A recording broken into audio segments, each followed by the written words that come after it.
Chào các bạn, hôm nay mình sẽ hướng dẫn các bạn sửa áo form dài thành áo hở vai. Đầu tiên mình tháo phần túi ra để cắt áo ngắn lại. Phần lai áo sau khi cắt mình sẽ sử dụng làm tay áo mới.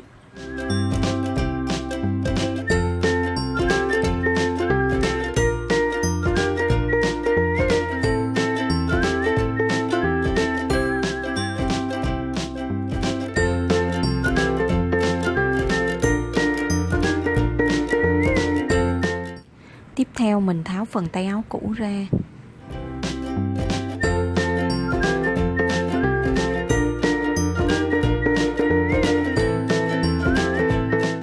Đây là phần lai áo khi nãy mình vừa mới cắt. Bây giờ mình sẽ cắt nó ra làm đôi. Mình được 2 hình chữ nhật.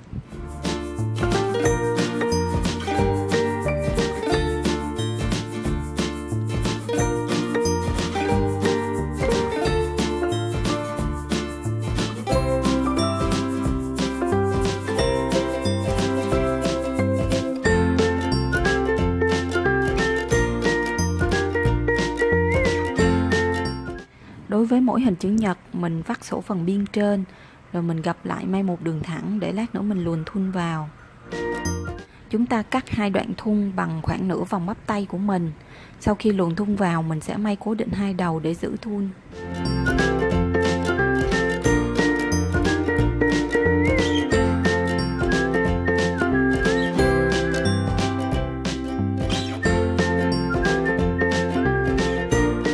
Mình gập phần tay áo mới làm đôi, hai mặt phải áp vào nhau.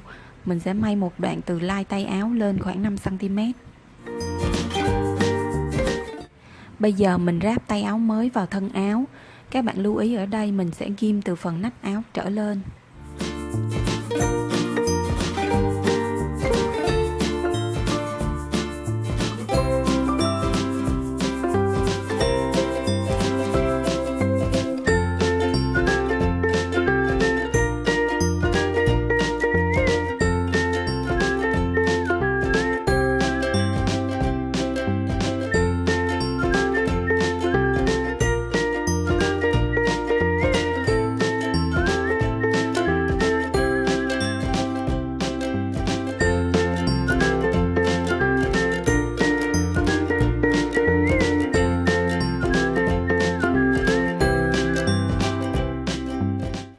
Sau khi may xong thì có phần tay hơi dài, cho nên sau đó mình đã cắt ngắn lại.